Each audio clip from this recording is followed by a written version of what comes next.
Kristen, dia bilang saya lagi butuh uang nih. Kalau saya nggak dapat uang ini, saya nggak bisa lanjut sekolah. Saya mesti pulang ke Indonesia, nggak bisa bayar visa. Tahu nggak tetangganya Bapak Ibu? Tetangganya itu juga punya masalah sebenarnya. Tetangganya itu sudah menikah lama, tapi nggak pernah punya anak. Lama nggak punya anak Bapak Ibu. Orang Kristen beneran loh, setia banget sama Tuhan, tapi nggak punya anak. Mereka rindu punya anak, tapi nggak punya anak. Sudah sekian tahun kawin nggak punya anak. Lalu ketika tetangganya minta tolong sama dia, saya ini butuh uang, boleh nggak dipinjemin? Tahu nggak Bapak Ibu? Orang kalau minjemin duit itu resiko loh. Betul tidak? Minjemin duit sama orang itu resiko.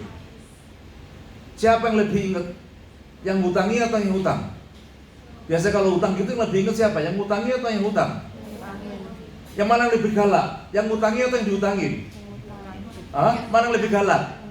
Coba lihat, di Jakarta kalau datangin tukang tagih gitu ya, lihat mana lebih galak. Yang galak yang dipinjemin tuh.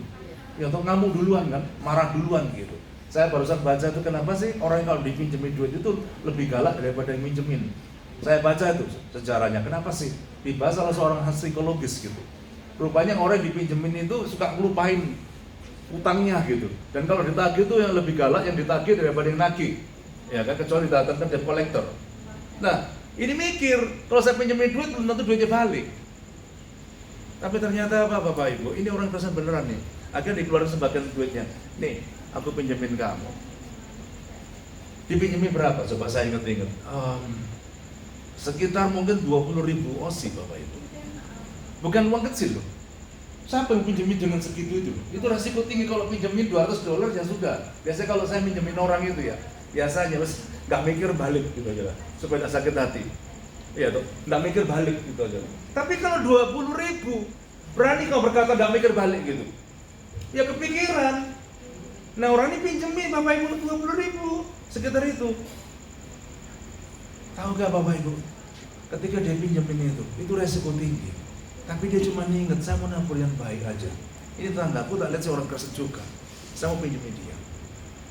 Begitu dipinjemin Bapak Ibu, duitnya dia dilupain, ya kan? Sampai dia bilang gini, udah deh kamu nyicil kapan aja terserah kamu, baliknya kapan terserah kamu, daripada sakit hati kan. Tapi dibalikin pelan-pelan memang. Tapi tahu nggak Bapak Ibu, ketika dia pinjemin duit itu, keluarga ini divonis nggak mungkin bisa punya anak lagi. Sudah omong kosong bisa punya anak sekian tahun nggak punya anak, tapi ternyata begitu dipinjemin, Tuhan kasih penuaian dalam sekian bulan. Tiba-tiba dia kaget, istrinya hamil.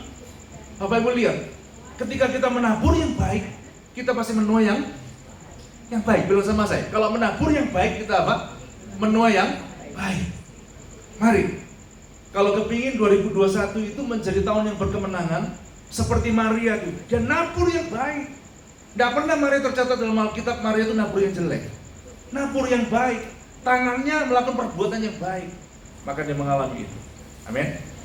Dan perkataan kita yang kedua, kita masih bahas tentang perbuatan yang baik ini. Bapak Ibu, saya percaya bahwa Tuhan itu setiap orang percaya itu udah didesain dari awalnya itu, tangan kita itu mengerjakan sesuatu, tidak boleh males. Bisa menangkap ya? Kalau kita males, ya jangan harap dapat apa-apa. Tuhan kepingin setiap kita tuh rajin, tidak boleh males. Yang setuju bilang amin. Kalau males ya nggak dapat apa-apa. Kalau rajin kerja ya dapat apa-apa, setuju tidak? Nah, Tuhan dari sejak awal berkata, aku memberikan kekuatan kepada kamu untuk mengolah taman ini, mengerjakan sesuatu dari tangan kita ini, termasuk melakukan perbuatan yang baik itu. Amin. Mulai sekarang nabur yang baik, setuju tidak? Jangan nabur jelek-jelek Bapak Ibu. Kalau naburnya jelek, nanti tua jelek. Nabur yang baik. Nah caranya apa? Yang pertama Bapak Ibu harus rajin. Bilang sama saya. Yang pertama apa? Rajin. Orang rajin itu akan jadi kaya. Orang rajin itu akan jadi berkuasa. Amin. Kalau kamu malas, ya gak dapat apa-apa. Rajin itu akan membuat kita kaya. Rajin membuat kita berkuasa. Anda tahu siapa Jack Ma? Siapa yang pernah baca Jack Ma? Yang punya Alibaba itu. Tahu nggak Jack Ma itu mulai kecil rajinnya minta ampun. Orang Cina mayoritas nggak bisa bahasa Inggris. Zaman-zaman dia tuh orang Cina itu sulit bahasa Inggris. Tapi apa yang dilakukan Jack Ma? Sejak kecil remaja, orang datang turis-turis dari luar negeri bahasa Inggris datang ke Cina, Dia bilang gini, saya akan pimpin kamu, nggak usah dibayar, tapi kamu harus ajar saya bahasa Inggris. Itu Jack Ma. Jadi Jack Ma masih remaja itu, dia bawa turis untuk sebagai tour guide gitu, tour guide, bukan tour leader, tour guide, ya kan? Kamu tak pimpin kemana? Ke tembok Cina, nggak usah bayar. Saya akan tunjukin kamu tempatnya. Saya akan ngomong kepada orang sekitarnya pakai bahasa Cina. Kamu ajar bahasa Inggris. Dan tahu nggak, mulai remaja itu kerja bisa-bisa, tapi nasibnya tuh nggak bagus. Nyari kerjaan susah, ya kan? Ngeplay kerjaan nggak pernah dapat. Bahkan katanya dia 34 nih orang ngelamar di KFC. Nyari kerjaan remaja, cari kerjaan di KFC. 34 yang ngelamar. 3 diterima, 1 nggak diterima. Siapa dia? Jack Ma. Bayangin 34 melamar loh, 3 diterima, dia nggak diterima, cuma 1 dia nggak diterima. Nyari kerjaan setengah mati, tapi dia terus bekerja, tangannya terus berupaya. Sampai satu kali dia mau berpikir apa yang namanya dengan transaksi secara elektronik gitu. Pada waktu orang bilang ide itu gila-gilaan gitu ya. Waktu orang beli shop online itu pada waktu belum banyak orang suka. Tapi Jack Ma udah mulai berpikir seperti itu. Dia kerjain. Dan tahu nggak sekarang Jack Ma itu jadi orang yang terkaya di Cina itu. Ya, orang terkaya di Cina itu Jack Ma. Orang yang tadi ditolaki sama KFC segala itu. Orang yang cari kerjaan setengah mati, tapi dia nggak pernah berhenti, nggak pernah putus asa. Dia rajin terus dan dia menuai. Apalagi kalau kita rajin berbuat baik, Bapak Ibu. Rajin berbuat baik, pasti Bapak Ibu akan menuai. Amin. Yang kedua selain rajin, tangan kita kalau bekerja berbuat baik itu satu rajin. Kedua disiplin. Bilang sama saya apa? Disiplin. Ada seorang bikin riset tuh. Salah satu kunci keberhasilan itu adalah disiplin. Kalau Anda nggak disiplin, sulit untuk sukses. Mesti disiplin.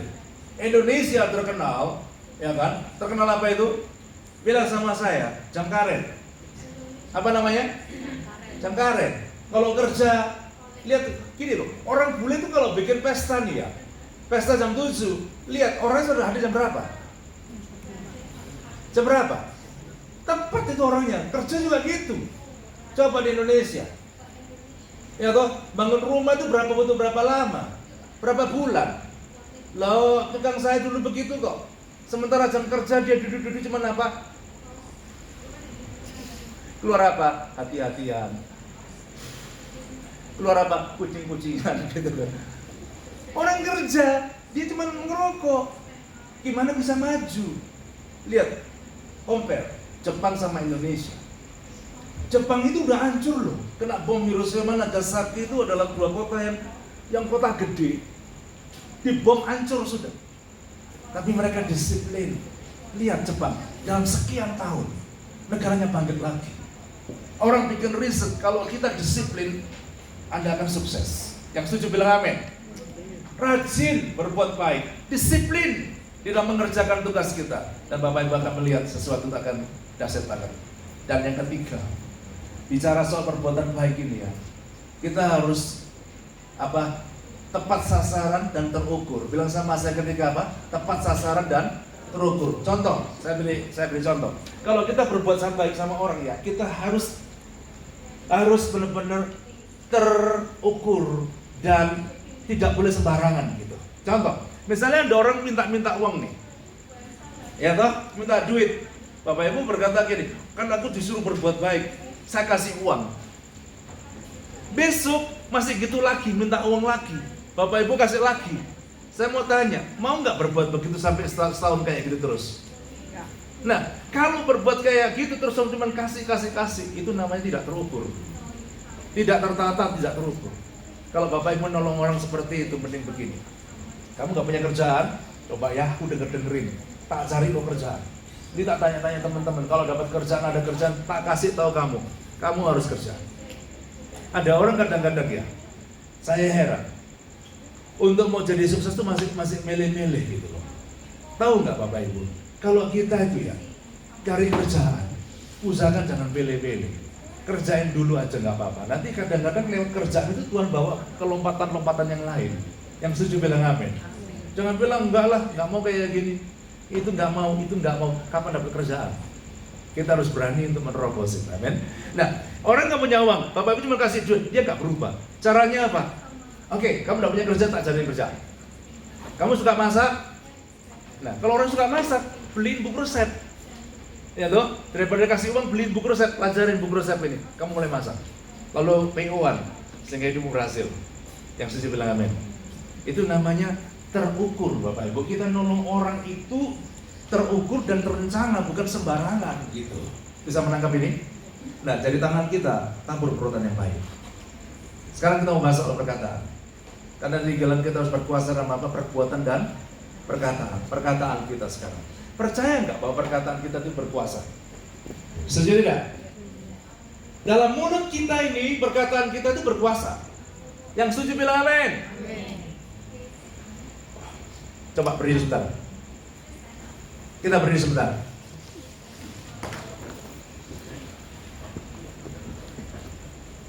Duduk lagi. Saya cuma bilang apa tadi? Coba berdiri. Langsung berdiri. Duduk lagi. Duduk langsung. Kamu tidak nurut, aku pulang. Loh, perkataan kita berkuasa loh. Setuju tidak? Kalau dalam hal itu segitu, nanti kalau ada sakit penyakit perintahin. Bilang sama saya apa? Perintahin. Bapak Ibu akan mengalami, kepengen naik gaji. Bilang gitu loh, Tuhan aku pengen naik gaji. Perkatakan. Ojo bilang, masa bisa sih? Mana mungkin? Pagi resesi, masa bisa? Bosnya pelit. Kalau Anda cuma berkata begitu, nggak akan berubah nasibmu. Sekarang belum berubah, nggak apa-apa, terus omongin. Bapak Ibu akan mengalami itu semuanya. Setuju bilang amin. Hati-hati yang perkataan Bapak Ibu. Kadang-kadang tanpa sadar orang mengutuki dirinya sendiri. Hari ini kita harus berubah. Maria tidak pernah ngomong seperti itu. Ketika Tuhan berkata, Maria, kamu akan melahirkan bayi Yesus. Dia berkata gini, aku ini hamba. Jadilah dalam diriku sesuai dengan perkataanmu. Coba lihat. Perkataan Maria itu kayak seperti itu. Makanya dia mengalami kuasa perkataan. Yang setuju bilang amin. Nah, hari ini Bapak Ibu saya encourage sekalian, yuk kita menjadi orang yang berkuasa dalam perbuatan dan perkataan. Sehingga tahun 2021 itu menjadi tahun yang sungguh-sungguh kita bisa melihat dan kita alamin penyertaan Tuhan yang dahsyat beserta kita. Yang setuju bilang amin. Dan saya sudah janji ibadah kita hari ini tidak panjang. Pujian juga pendek setengah jam. Saya juga khotbah panjang setengah jam. Dan kita akan bersama-sama hari ini, boleh dibilang Natal kita hari ini itu Natal party gitu. Ya, selain kita dibekali pujian penyembahan, lalu kita belajar firman, kita sebentar akan party di belakang. Kita makan apa adanya ya. Dan saya percaya Bapak Ibu, Natal ini menjadi benih buat kita untuk mengalami segala pertolongan Tuhan dalam hidup kita. Siapa yang mau ditolong Tuhan? Angkat tangan. Percayalah, Tuhan itu sayang buat kita. Kalau dia berkata ada reward dan bonus, saya kepingin Bapak Ibu mengalami reward dan bonus itu. Saya kembalikan kepada pujian dan pemusik biasanya ke depan.